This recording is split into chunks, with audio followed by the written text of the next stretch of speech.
76% of Americans live paycheck to paycheck. And according to Forbes, 93% of business owners pay more than legally required to pay in income tax. And nearly 50% of all Americans have bad credit, but not you. At least not anymore. See, this is the School of Wealth, where you learn how to maximize your credit, minimize your taxes, and multiply your assets so you can create generational wealth. Hi, I'm Rondy Lambert, certified FICO credit professional, author, speaker, and tax strategist. For the last 20 years, I've helped tens of thousands of Americans just like you take control of their money, fix their credit, wipe out their debt, cut their taxes by 50%, and multiply their assets. If you're ready to break free from the rat race and start building a life of freedom and abundance, then you're in the right place. Welcome to the School of Wealth. Hello and welcome to the show. So good to be here with you today. On today's show, I have a special show. No guest, just simply me, and going over the history of credit bureaus. Now, the reason I want to spend this time going over the history of credit bureaus is there's a lot of misinformation and a lot of confusion of what is a credit bureau? What does a credit bureau do? How did we come up with the credit bureaus? Who are they? And it's a lot like, a lot of people think it's this, these hidden people up in these big ivory towers, or like the wizard in the Wizard of Oz hiding in the shadows. And really, that's not even close to being accurate. In fact, let's start with one of the big misconceptions of credit bureaus. There's actually no such thing as a credit bureau. There are credit reporting agencies, also known as CRAs, credit reporting agencies, which in the early 1950s or so, when the FBI came out with the Federal Bureau of Investigation, they changed their name through marketing to a bureau in order to intimidate U.S. citizens into thinking they were part of the government, but they're not part of the government. They are public and private traded companies, or publicly traded and private companies. And there are hundreds of them in the United States and hundreds of them throughout the world. There used to be thousands of them in the United States. Each little individual community would have their own credit bureau. And we'll just call it credit bureau, even though it's actually credit reporting agency. You probably have heard of three: Equifax, TransUnion, and Experian. And I'm going to give you a little bit of history of those three. Those are the big three. Like I said, there's hundreds more. There's, if you live in Mississippi, for example, there's the Credit Bureau of Biloxi. If you live in Texas, there's Inverness. So some cities and some states still have their own credit bureaus, but by and large, they buy and sell data from the big three. Think about it like a car manufacturer. There's the big three: Ford, General Motors, and Dodge.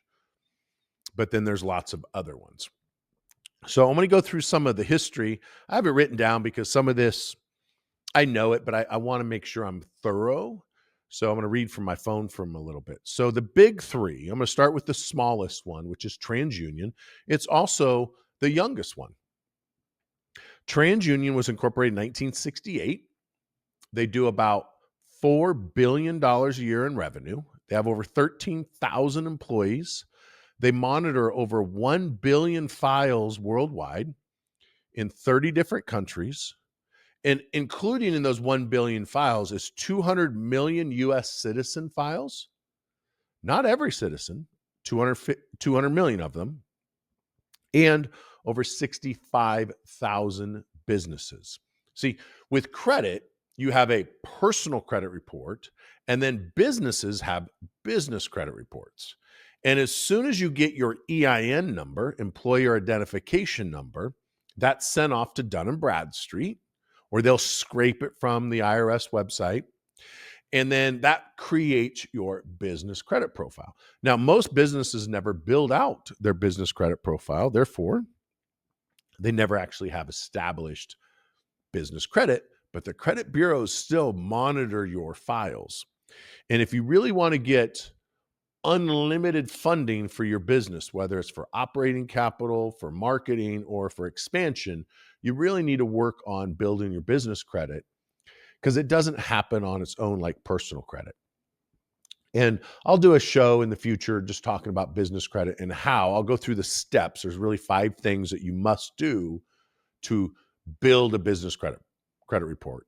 So, which is separate. Again, it's separate from your personal credit. And if you actually have a good business credit file, a thick credit file, business credit file, you can actually get business credit cards, business loans, lines of credit, corporate credit cards without using your personal social security number and without using personal finances, your tax returns, etc.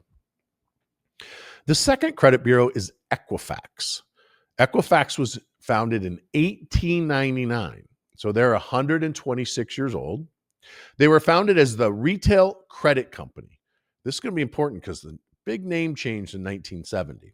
So Equifax was created in 1899, the Retail Credit Company.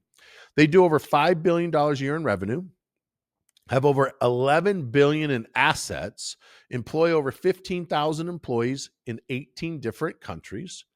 They monitor over 800 million consumer files and 18 million US-based business files, and they operate in over 24 countries.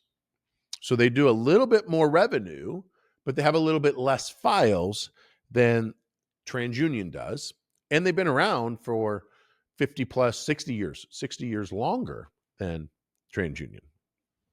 That was technically, let's see, 1968, so 69 years longer than TransUnion. So Equifax 1899. Now they are the smallest of the 3 as far as files, but they're in the middle for the revenue. And then there's Experian. Experian's the biggest one. And see, when this first started out with the credit bureaus, when I said there used to be thousands of them, what's happened over the last, you're going to find out, 200 years is these companies merge with other credit bureaus throughout the world, and they start gobbling them up, if you will.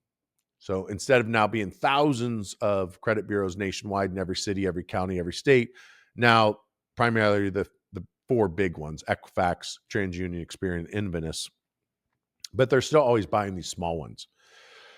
So Experian was founded in 1826, 200 years ago, 1826. And it was founded by a group of merchants in London, England, who started to keep track of consumers that didn't pay them. One was a blacksmith, one was a suit maker, one was a shoemaker, one was a retail store. Here's a cool story. According to Ancestry.com, my family's actually from London. In fact, there's a city named after my family, Lambeth, which is South London. There's a bridge called the Lambeth Bridge. There's the Lambeth Castle. There's the Lambeth Waltz, which is the largest group of Catholic bishops. They get together one year. Not the Lambeth Waltz, the Lambeth Convention. That's where all the bishops for the Catholic Church, they get together it's the biggest Catholic Church convention. And so one of my family members, according to Ancestry.com, was one of the original founders of Experian. Isn't that cool? I didn't know that until years ago. I started the company now almost 20 years ago, but I didn't know this until about 2 or 3 years ago when I started really digging into Experian's history. And then I was like, London? Well, my family's from London. So anyway, small world. Now, I don't have any money from it, but because it wasn't like a direct relative, like my great, great, great, great grandfather. It was like a great, great, great something uncle or cousin or something. So, but it was started in 1826, 200 years ago by a group of merchants, like I said. And so what they did is they started keeping track of people that, ordered some shoes or ordered their horse to be shoed, or they ordered a suit to be made and then they didn't pay it. And so they started sharing this information with all the other merchants. And it's the very first credit bureau that we know of on history. So in 1897, there was a small law firm in Dallas, Texas. And eventually, this Dallas, Texas law firm, they created their own credit bureau and started keeping track of Dallas, Texas residents. Well, they eventually merged with Experian from London. And so now in 1897, we have Experian, a London company, now in America. Then in 1957, TRW, which was an aerospace company, a spy company, they launched the very first spy satellite into orbit, and their primary business was spying on the Russians in the 50s. So in 1957, they also got into the credit reporting business and started monitoring U.S. citizens' credit files. And then in 1961, the founders were featured on Time magazine, and their story was, in the future, they predicted in this article that Americans would be cashless based. Think about it. Pretty much we are cashless based now. Here's an interesting fact for you. No business in the United States can refuse to accept cash. It is illegal. That's why if you look on your dollar bill, your Federal Reserve note, it says this note is good for all debts, public and private. So it's actually illegal to refuse to accept cash. Remind the coffee shop. I've seen that a couple times at coffee shops, to remind them, because why else wouldn't they accept cash? It is illegal though. So in 1996, TRW, the spy company, merged with Experian. Now, Experian monitors over 1 billion consumer files, which include 235 million American credit reports, 23 million businesses in America. They're in over 100 countries with over 22,000 employees. They do over $7 billion a year in revenue and have over $12 billion in assets. Now, that's the credit bureaus. So the oldest one that we have on file is Experian at 199 years old. Isn't that cool? That's almost a 200-year company. It's not the oldest company in the world. In fact, there's a Japanese company that's over 1,500 years old. One of the things that I do with my coaching clients, my tax clients and asset protection clients, is try to teach them how to think in years, think of goals as in 100-year goals, and to create the fortress business structure that will last 500 years. And we used to think that way as a society. And it was John D. Rockefeller, J.P. Morgan, the Schiff brothers, which these individuals, by the way, were the founders of the Federal Reserve. The Federal Reserve, if you don't know who they are a banking cartel. It's not federal at all. They have no reserves. They're basically an accounting banking cartel that creates money, primarily digital now, and then charges the United States interest on that made-up money called fiat currency. The IRS was also created in 1913 when the Federal Reserve was created. Interesting fact about the IRS, they are the collection arm of the Federal Reserve. See, when we pay taxes, that money actually doesn't go to pay for things in the United States. It actually goes directly to the Federal Reserve. The Federal Reserve bills the United States for the money it issues the United States. It's made up money, fiat currency.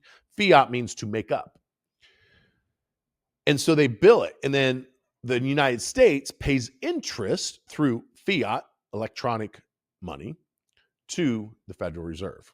So I don't want to digress too far into the Federal Reserve, but the guys that changed the way we think as a society with creating dynasty companies got us convinced that we should do our own companies.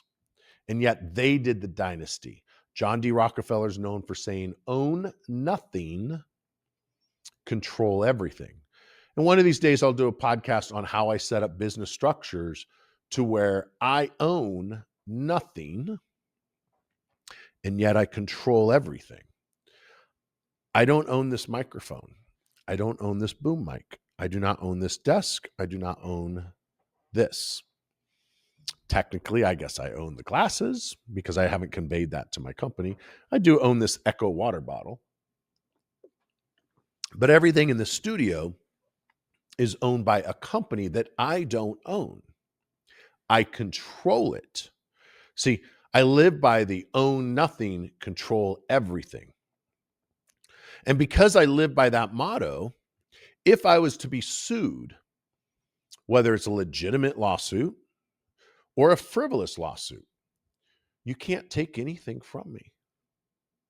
You can't take the Ferrari that I control, the airplane, the house that I live in, the almost 2,000 doors that I control in my apartment complexes, my hunting property. It's not mine.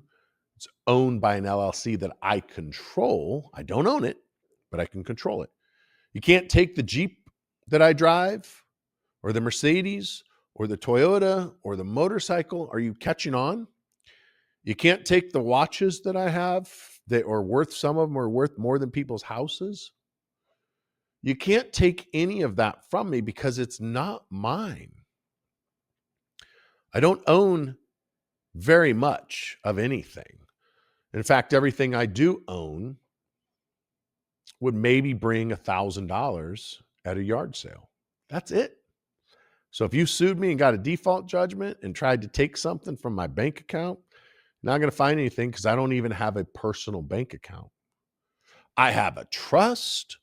I have a C Corp that I control. I have numerous LLCs that I control.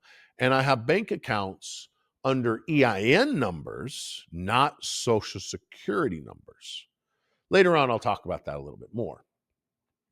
But how I digressed to that was John D. Rockefeller truly believed own nothing, control everything. And he set up his companies that would last hundreds and hundreds of years. And his family now is worth way more money than they were before. They say that Elon Musk is the wealthiest man in the world. And I'm here to break some news to you. Elon Musk is not the richest man in the world. Elon Musk is the richest man in the world that lets the world know how much money he has. And he doesn't really have a choice because he owns publicly and privately owned companies, and people know how much these companies are worth, and they know how many shares he has, so they can estimate his net worth. Where the Rockefellers, everything is in trust, LLCs, and hidden corporations. The Rothschilds, the family that's dominated the finance world for now 400 years, 350-ish years,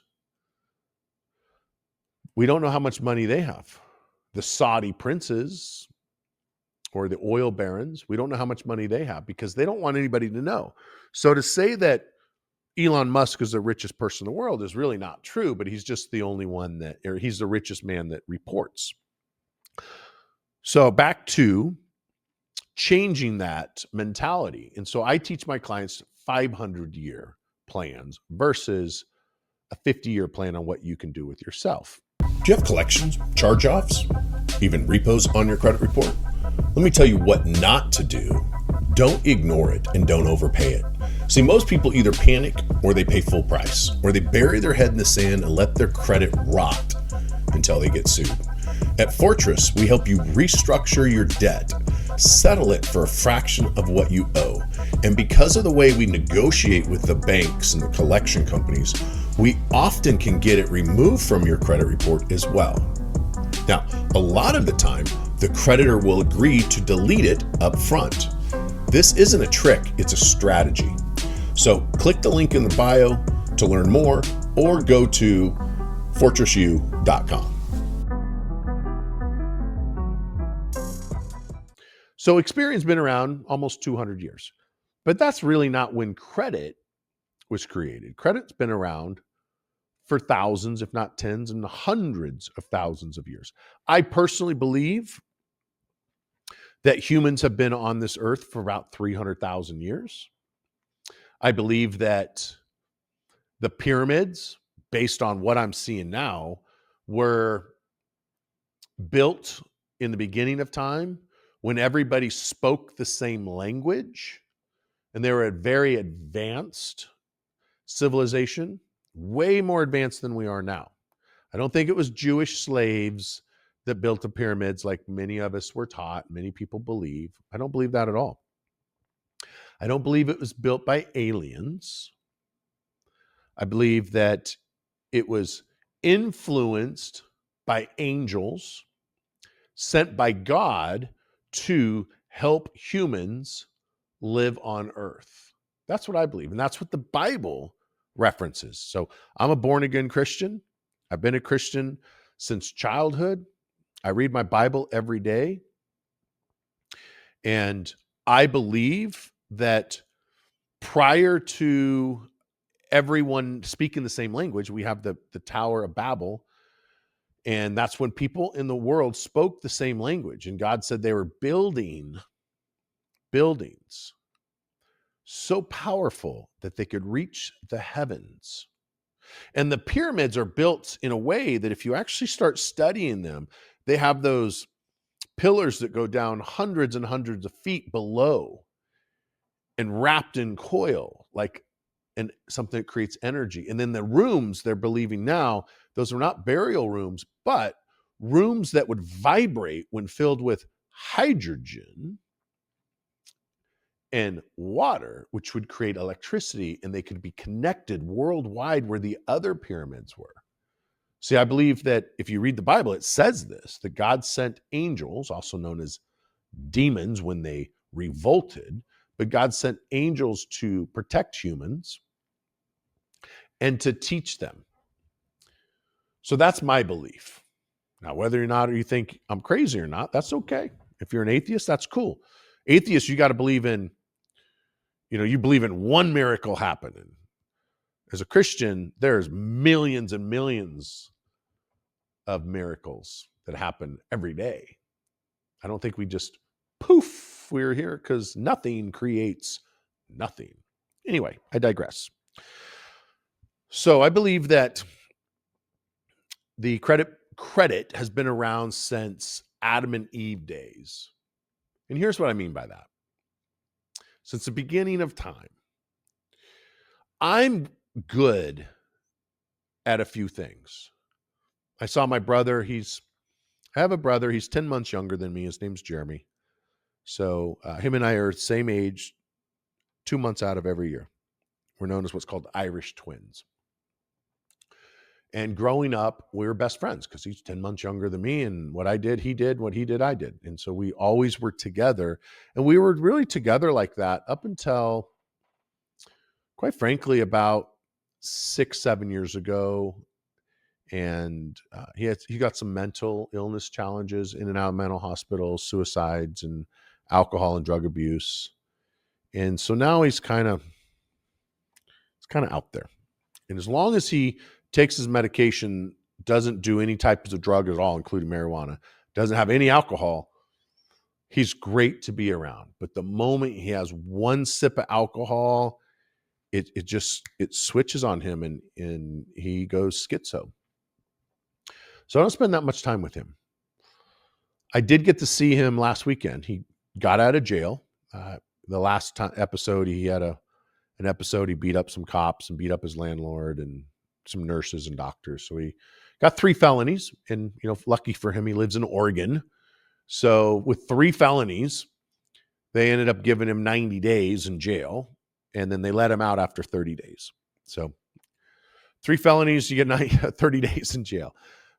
He got out. So I went and saw him, and we were just talking about stuff. And he's like, well, you're really good at certain things. And I said, there's certain things I am good at. My brother is an exceptional fisherman. Exceptional. I've never in my life ever met someone as talented as my brother in mushroom hunting, woodworking, and fishing. He is incredible. The other thing is he is very outgoing and very polite. Everybody loves him if he stays off drugs and alcohol. Like, he can become your best friend instantly. People love him. Unlike me, I'm not that way.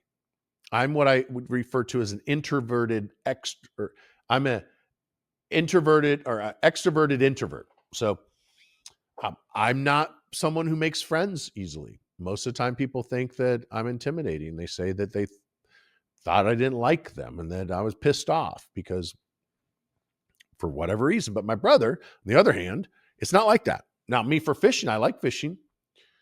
I'm not a great fisherman. I like doing it.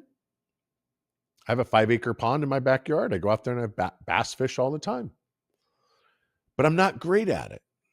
So imagine back in Adam and Eve days, I might be good at making shelters, and my brother's good at fishing. And let's imagine that you were part of the civilization after they got kicked out of Garden of Eden. And you were really good at making spear making, and your brother was really good at making clothing. So instead of your brother going out and trying hunting and fishing and shelters, he would instead make clothing for everyone. And we would trade, also known as bartering. That's a form of credit. So if the spear maker, I'm good at hunting, and building shelters. But I'm not good at making spears. So I would go to the spear maker and say, hey, if you make me a spear, I'll go out and kill the woolly mammoth. And then I'll pay a percentage, say, I don't know, 10%. If I have good credit with him, 5%, 3%, or maybe I pay 50% if I'm known to not pay my bills because maybe I'm not a very good hunter and I lose the spear and I don't get anything hunting. This was the first form of credit, but it was fully developed by my ancestors and the other gentleman in London, England in 1826. So that's the history of the credit bureaus. Now, like I said, there's hundreds of them. I remember the first house I bought in Parker, Colorado. So my first house I actually bought was in John Day, Oregon. It was a 3-bedroom trailer that, man, I wish I would have kept it because I did the math the other day because it's still there, by the way. It is a 50-plus-year-old trailer. If I would have kept it, I'd have brought in over $300,000 in rent. I paid $15,000 for it. I sold it a year later for like $15,000. I wish I would have kept it and I'd be making, a lot of money, like 15 grand a year in rent because of how inflation works. But anyway, the first single family home I bought in Colorado was in Parker, Colorado in 1998. And I remember one day I was at home, there was a knock at the door. I go to the door. I was a fireman at the time, so it was on one of my 20 days off. And I go to the door, answer the door, and there's these 3 beautiful ladies with this big basket of cookies and chips and jerky and all this stuff. And they had clipboards, and they're like, hi, Mr. Lambeth, we're with the welcome wagon. And we just wanted to come by, welcome you to the neighborhood, and wanted to give your family this big basket. And then we also have all these coupons from local banks and merchants. And if you have a couple minutes, we'd like to ask you a couple questions so we would know how to introduce you to the other people in the neighborhood and just get the most out of the community. I was like, cool, this is great. Cookies, and they're so nice and they're so pretty. Come on in. So I was 27 years old. I had 3 kids. I was married. I'm like, come on in. And I got my wife to come down and we're talking and they're asking us all kind of questions. Where do you work? Oh, that's got to be fun. How long have you been there? Oh, do you commute? Do you guys drive? How many cars do you have? How many kids do you have? How old are the kids? Do you guys travel very much? Are you guys the kind of people that just pay cash for everything? Or, is this your first house? They're asking me all of these questions. And it's just so natural. And they suck me in, my wife in, and where we're from, and how many siblings we have, the whole thing. And like 30, 40 minutes goes by. They're like, all right, it's so great to meet you. And then they go outside. And of course, I shut the door and I go sit down. Then I find out after that was 1998. So about 25 years later, I found out they're actually working for Experian. Yeah. The welcome wagons were employees of the credit bureaus. And what they would do is when someone would buy a house, there's a public entry on the county records. And so they'd send these attractive young women, sometimes older women, but they would send them out in communities and pretend they were part of the neighborhood. And they would control the entire conversation. So you really couldn't ask them much. And they'd flatter you. And they had photographic memories. I know this sounds kind of like sci-fi, right? But they would hire these semi-attractive photographic memory women, send them out in the communities, and ask them all the questions. And then they would go back to their car and then they'd fill out their sheets and then turn it into the credit bureaus and sell that data to the local banks and businesses. And so now the banks and businesses and credit card companies, insurance agents would buy this data and then start marketing and sending you junk mail. That was 1998. Now with the internet, the way it runs everything now, they don't have welcome wagons anymore, but they still make their money gathering information about you and I and our businesses, and they sell it to marketers, to banks, to insurance companies. Have you ever wondered why you get so many packages, junk mail packages? Like, how did they get your information? Especially like the ones that says, congratulations, you're pre-approved for a credit card. What does that mean, by the way? You're pre-approved?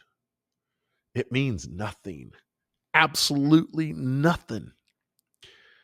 It's like saying to a woman, congratulations, you're pre-pregnant. Because after all, aren't all women pre-pregnant? From the moment they come out of their mother's womb, all women, all females are pre-pregnant. So that's what that means on that credit card. You're pre-approved, but they haven't pulled your credit yet.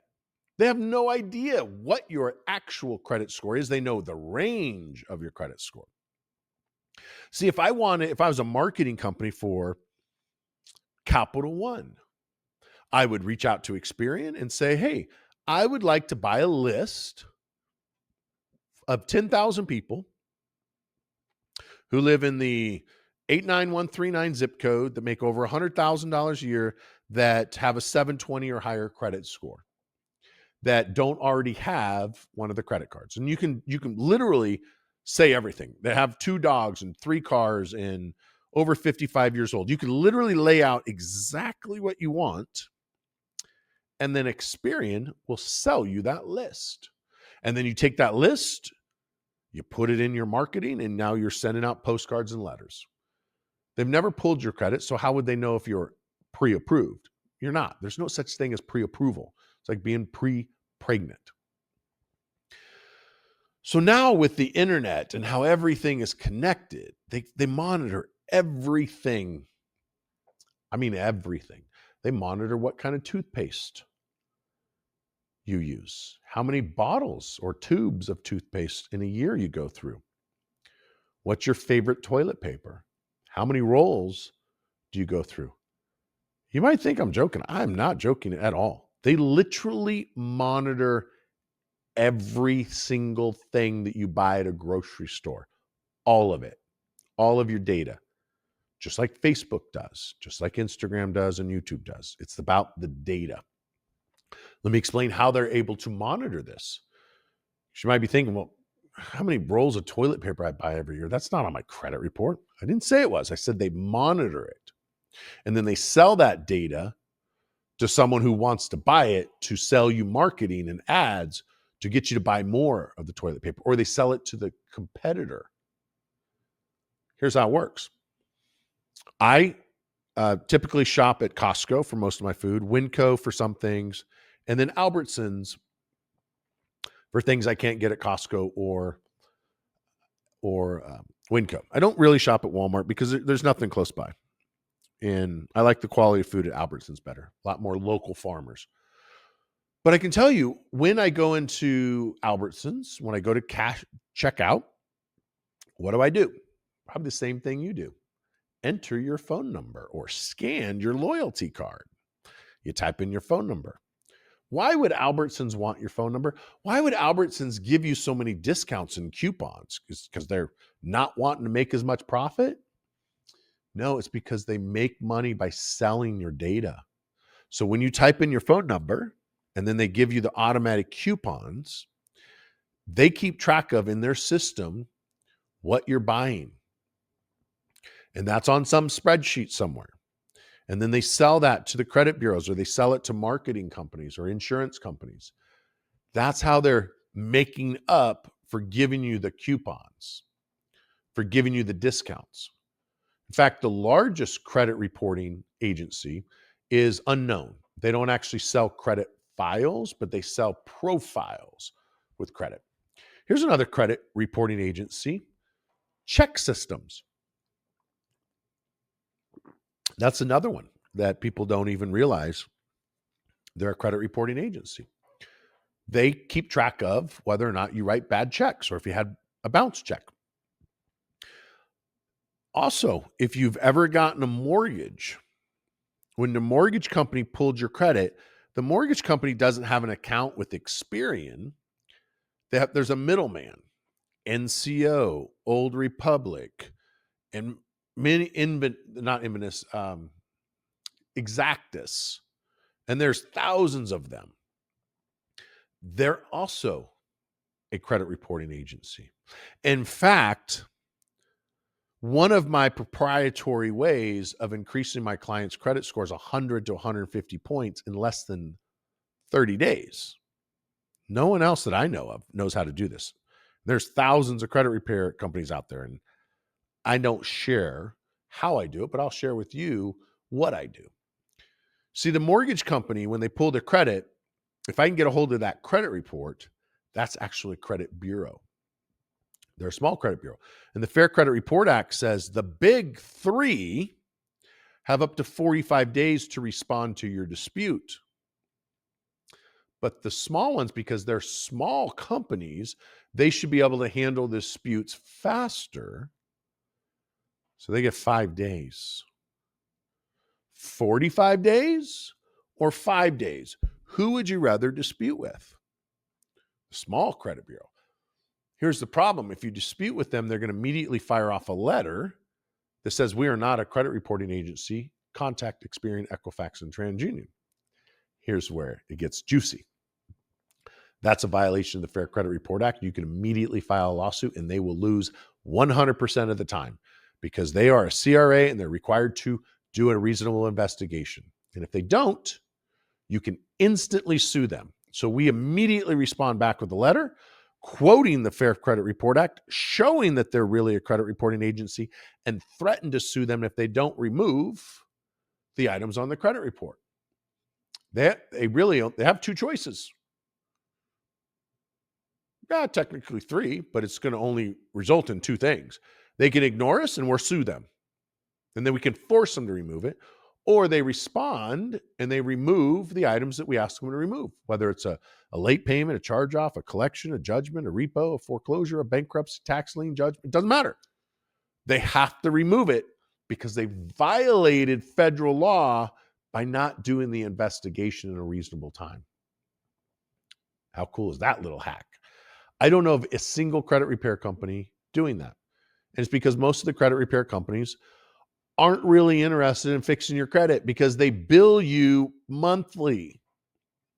I got two programs. I either charge you per item I get removed, or you go with our Done With You program, where it's just $40 a month, including the credit monitoring. I give you access to my software, and you simply print the letters, mail them on your own. That's for people on a limited budget and they got time. But if you want to buy a house in the next 45 days and you got a budget of, say, $2,500, because on average, clients have about 20 items. Now, if you only have 1 or 2 items, we charge $150 per account. So if you got 1 account, well, it's $150. But it's rare that someone comes to us with just 1 account. It's usually 8 to 10 accounts on all 3 credit bureaus. So it ends up being about $2,000. And yeah, you can do payments on that after we get it deleted. But I only charge you after I get deleted. So if I dispute it with this small bureau and they don't do anything, and then I have to file a lawsuit, I don't bill you until after they remove it. If I send them the letter and they do remove it, and I pull your credit and it's no longer there, I'm going to send you a bill. You then get your house and you can pay for my bill through your mortgage. How cool is that? So that's just a little hack that we use, one of our tools. So there's more than just the 3 bureaus. There's thousands of them through the United States.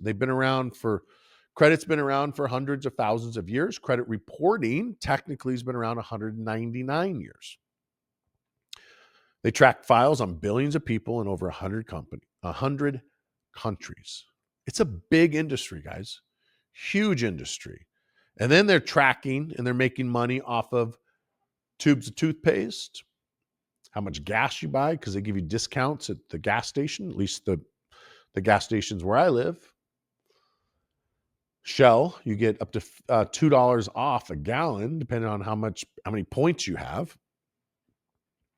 I get gas in my truck, my Ferrari, my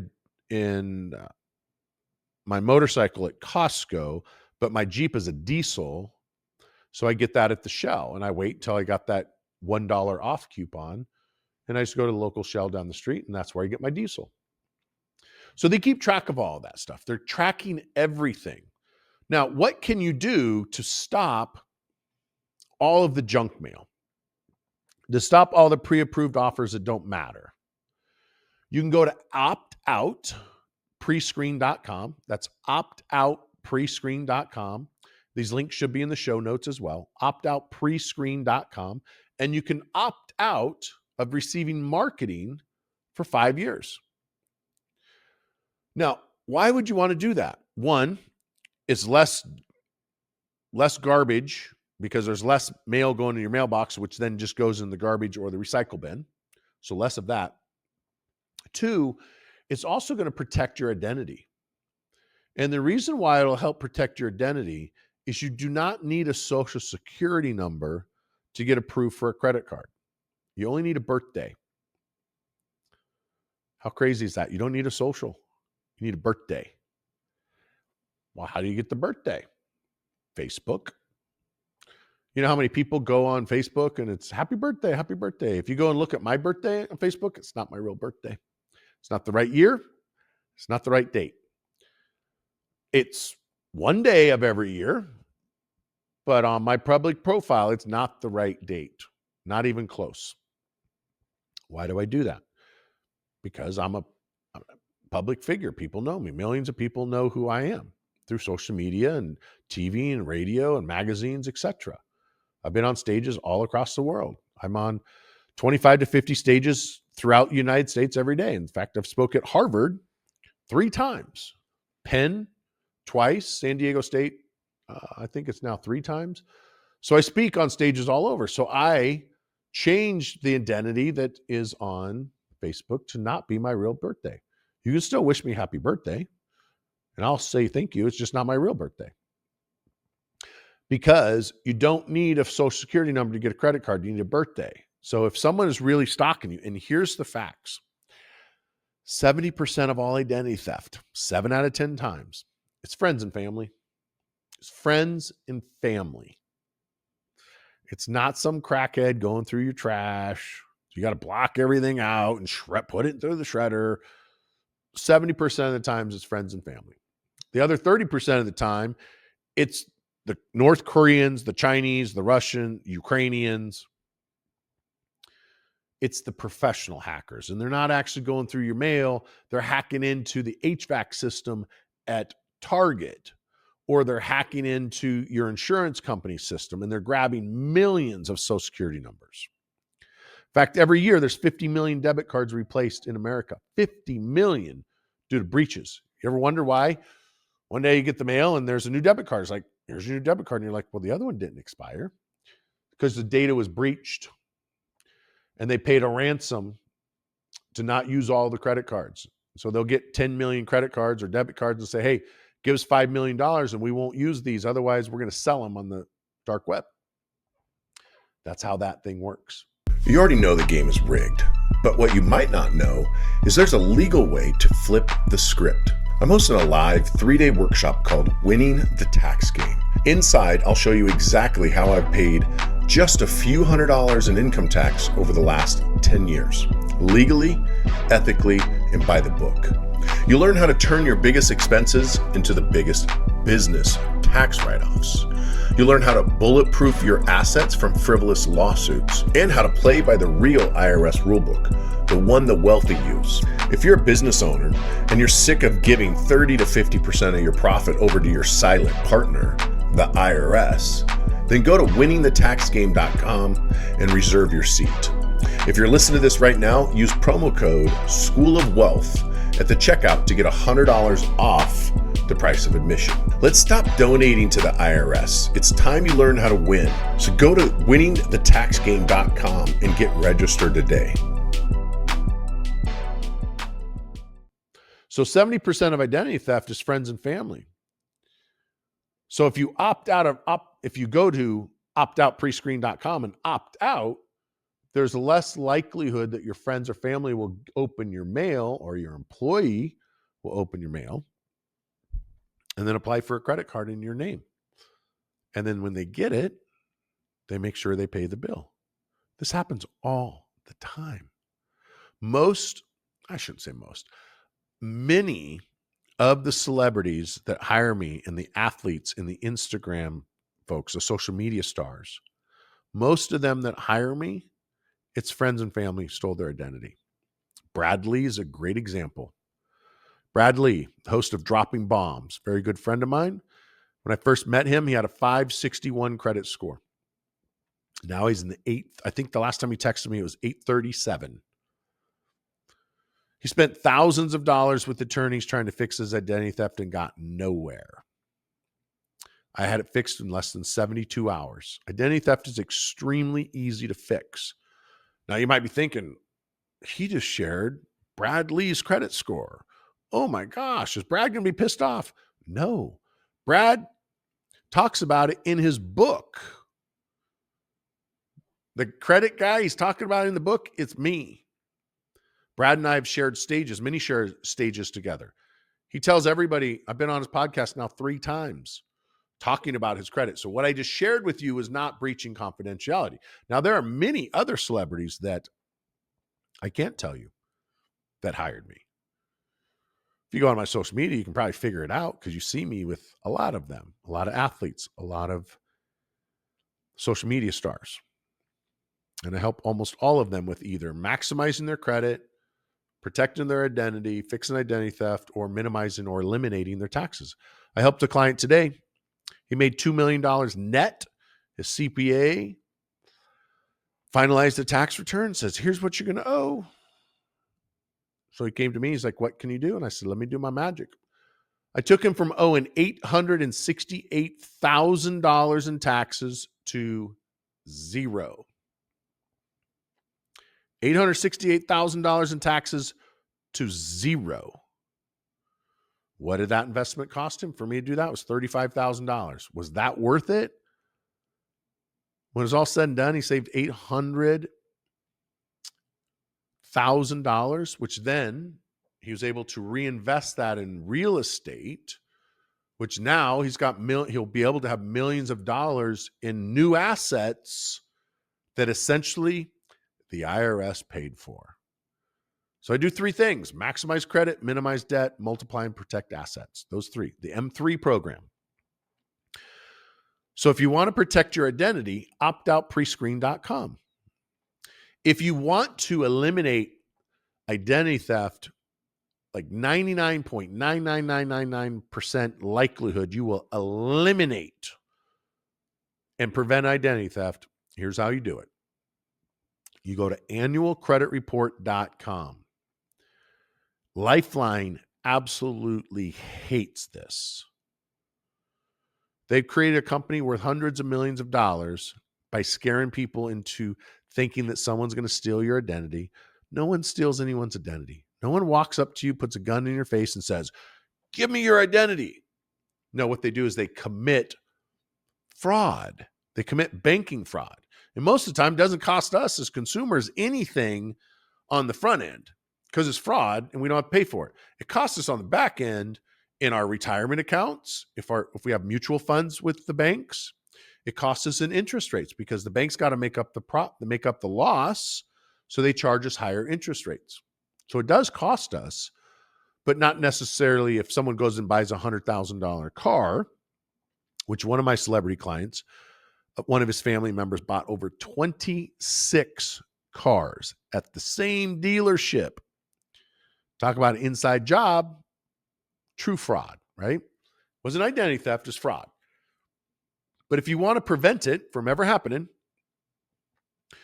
and LifeLock doesn't like this because this would eliminate their business because you don't need to have a LifeLock. You can do this for free thanks to Donald Trump. 2017, Donald Trump changed the Fair Credit Report Act, which allows us to freeze our credit reports for free. The credit bureaus used to charge $90 for it. Now it's free. How do you do this? You go to annualcreditreport.com. Annualcreditreport.com. Then you click on the button that says freeze, and you freeze your Experian, your Equifax, and your TransUnion. It's going to have you create a 9-11-digit code that can't be your birthday and it can't be your social.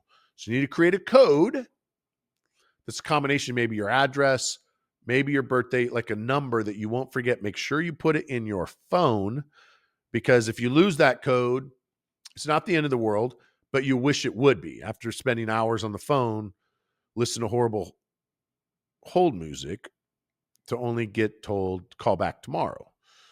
Eventually, you'll get it unlocked. So you freeze your account, you pick your code, and then it's now frozen, which means no one out there can pull your credit except the credit card companies you're already with. Those are called soft inquiries.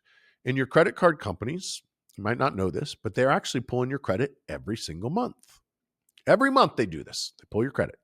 And that's why people will call me. They're like, "Rondi, last month I had a $10,000 credit limit. Now I got a $500 credit limit. What the hell happened?" I'm like, "Did you miss a payment on one of the other credit cards?" "Well, yeah, but why did my $10,000 card drop down to $500? Because they pulled your credit and they saw you missed a payment and they're afraid you're going to default on all your credit cards. So they protected themselves, limited their liability, and dropped you from $10,000 to $500. Wait 2 years and your credit limit will come back." So credit card companies pull your credit every single month. Your insurance company pulls it generally twice a year. They pull it in July, they pull it in January. Why July? Because July is when most people have the lowest credit score, and January is when most people have the lowest credit scores. Why does credit scores matter to insurance companies? Because your credit score determines how much you pay in car insurance, renter's insurance, health insurance, life insurance, mortgage insurance, all insurance. You have a credit score for insurance. All of you have it. There's different types of scores. There's credit card scores, mortgage scores, recreational vehicle scores, bankruptcy scores, insurance scores. So your insurance company pulls it twice a year. And the lowest time of the year is January and July. Now, why would it be the lowest in January? Because of Christmas. People maxed out their credit cards in Christmas. Therefore, the lowest is in January. By June, they've had that credit card paid off. And then what happens in June? They travel, they do all of their summer vacations, they buy their trips, pay for the hotels, and now they have maxed out credit cards again. When you max out a credit card, you lose 165 points. And so then they base your premium going forward on your insurance credit score, which is a direct result of how much you owe on credit cards. How crazy is that? That's all interconnected. Now you might be thinking, well, what does that have to do with car insurance? What does that have to do with my credit score? Think about it like this. You got two people, same age, same neighborhood, same job, same family. Everything is exactly the same in their life, with exception to one thing. They make the same money. Everything is the same. They have sex with their wife the same amount of times per month. I mean, everything is exactly the same, except for one thing. One person has collections, late payments, charge-offs, and it's got horrible credit. The other one has great credit, manages money like nobody's business. One's got a 450 credit score, one's got an 850 credit score. Which one of those two identical humans is more likely to have an insurance claim? The one with a 450 credit score struggling financially, or the one with the 850 credit score? The one with the 450. FICO can prove that over and over and over and over again. Because people with poor credit scores are more likely to commit fraud, insurance fraud, and more likely to have an accident because they're tired, they're stressed out, and they're distracted when they're driving. Well, why are they tired? Because they're not sleeping because they're stressed out over the collection companies calling them at work, at home, their brothers, sisters, aunts, uncles. They're distracted when they're driving because they're getting text messages and phone calls from collection companies and creditors calling them. This is why your insurance score and your credit score dictates how much you pay in car insurance. It's not interesting. So I talked about scores before, and I'll talk more and more about credit and scores because it's the foundation of building a fortress around your finances. I call it the fortress structure. We got to build the foundation, and it starts with credit. Because if we can have the highest possible credit score, you can get the lowest interest rates on your debt, which means you have more money in cash flow to buy more assets. And if you have more money to buy assets and higher credit scores at lower debt, you can buy more real estate and other types of assets that then lower your income tax. If you can lower your income tax, you have more money to reinvest in businesses and real estate, which then lowers your income tax lower and lower. And this is a flywheel. You save $100,000 on your taxes, you buy a $500,000 Airbnb. If you bought the $500,000 Airbnb, you save another $125,000 on your taxes. Now you're saving $200,000 on taxes, which means you buy 2 more rentals, and the thing just starts spinning. It is so cool. If you invest the money in real estate or assets, businesses, energy, tax credit, energy stuff, gold, silver, not gold, gold mining, oil mining, solar, etc. If you do what the government wants, you pay no income taxes. Last week, I wrote a check to the Internal Revenue, technically U.S. Treasury. I wrote a whopping check of $356. $3.5 million of income, net income. $3.5 million of net income. I paid $356 in tax. No federal tax, no state income tax. It was $356 in self-employment tax on $2,000 of profit from selling one of my cows at my farm. Or the farm, I should say the farm that I control, because I don't own anything. I'm 53 years old, so I'm trying to break that habit of saying mine, because nothing is mine. That's why you can sue me. get a judgment against me, and you can't take anything from me because I don't own anything. So what else can I tell you about the credit bureaus? Let's talk about the dispute process. And then I'll wrap it up with that. And then later I'll get into like really how to dispute things on your credit. But I want to let you know how it kind of works. There's 3 major credit bureaus in America. They get sued every day. Each one of them receive about 40,000 dispute letters a day. That would be virtually impossible, if not impossible, to hire enough people to read every letter. And they don't. It comes in on dumpsters, and they dump it on the conveyor belt. It goes down the conveyor belt. There's a machine that opens the letter, pulls the paper out of the envelope, runs it through a scanner called an OCR machine, optical character recognition. That scanner then reads that letter that you wrote. You might spend an hour writing this letter, and they instantly assign a 3-digit code to that letter. That is then immediately sent via eOscar to some other country, to maybe a non-English speaking person, whether it's Brazil or India or the Philippines, Costa Rica. That person then has to do 80 investigations an hour.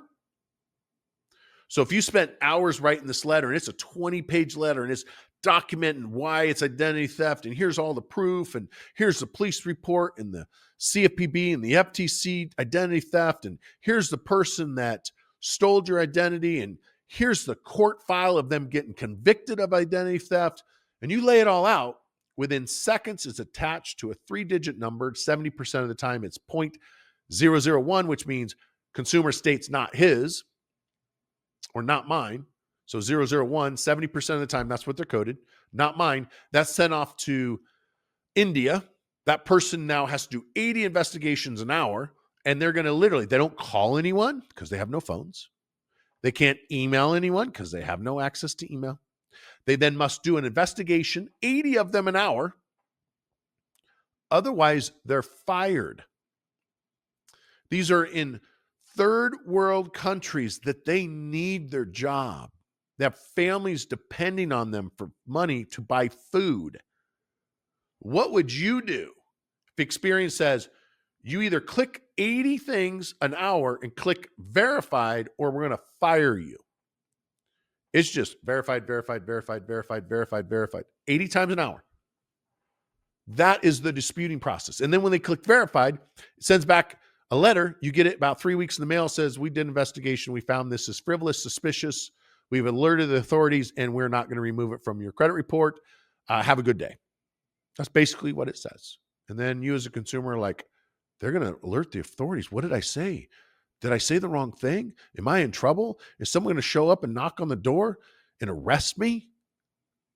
Literally, I have people freak out and call me in tears. I got this letter.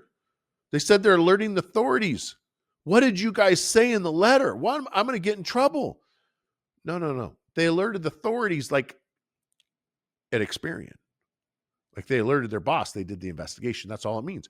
Kind of like pre-approval letter. That's all it means. It's nonsense. It's a scare tactic. I love those letters. I love it because it's an immediate lawsuit that we can do because they did not do a reasonable investigation as required under the Fair Credit Reporting Act of 1970. But if you don't write the letter the right way, send it the right way to the right address, and then respond immediately when we receive the notification back in a particular way, the court system, which is primarily controlled by the credit bureaus, the court system will reject your lawsuit. Now, what do I mean by this controlled? Who do you think helps pay for these judges' campaigns? Experian, Equifax, TransUnion. In fact, the credit bureaus are the third largest campaign contributioners to Congress and to judges. First, we have pharmaceutical, then we have oil, and then we got credit bureaus, and then we got banks. Credit reporting agencies donate hundreds of millions of dollars to politicians every year in an attempt to not have to respond to the literally thousands and thousands of lawsuits filed against them every single day. Remember I said Experian's got over 1 billion consumer files, 235 million American files actively. And 100% of all credit reports contain mistakes, errors, and misleading information 100% of the time. In fact, I will challenge you. I will wire you $10,000 if you can send me a credit report, your credit report, not a doctor and credit report, but your credit report that has no mistakes, no misleading information, no inaccuracies, zero. 100% of all credit reports have mistakes, inaccuracies, and misleading information. 100%. I will send you $10,000. No, I will send you $100,000. No 1099. I'll just wire it to you. I've been saying that now for almost 20 years on stages across the world. My radio show used to be syndicated on 42 different stations. I had hundreds of thousands of people listen to me every day. And not once, not one time, has anyone, including politicians that I've challenged them with this, Congress, senators, representatives, judges, not one time has anyone ever shown me a credit report with no mistakes on it, including my own. So I challenge you to that.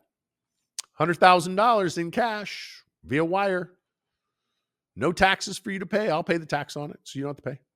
If you can give me a credit report with no mistakes, I will sleep good tonight knowing that I don't have to send anybody $100,000 because it's impossible. They don't exist. 100% of all credit reports contain mistakes, inaccuracies, and errors. 100% of them. So with that, my friends, I'm going to sign off for the day. I look forward to doing some more episodes with you. And if you ever need any help with your credit, you can go to creditmojo.ai. That is the done with you AI version. It's only $40 a month. It includes 50 hours of financial education along with the software that we use every day to fix hundreds of thousands of people's credit. $39.95 a month. No discount code because it's $39.95. If you have less time and more money and you want us to do the paper delete, which means you simply pay us a one-time setup fee of $397. After that, we create all the letters, send them out. 30 days later, check your credit. Based on what we got deleted, we're going to bill you $150 per account. If you want to do that one, fortressu.com. That's fortressu.com. And then lastly, if you're a business owner that makes over $100,000 a year and you want to take your income tax to zero, regardless of what CPA you use and regardless of what state you live in. And if you're in Puerto Rico for the tax reasons, you can come back to America and live anywhere in America, including California, and pay no personal income tax. If that's you, go to my website, rondylambert.com. That's rondylambert.com. All right. See you later.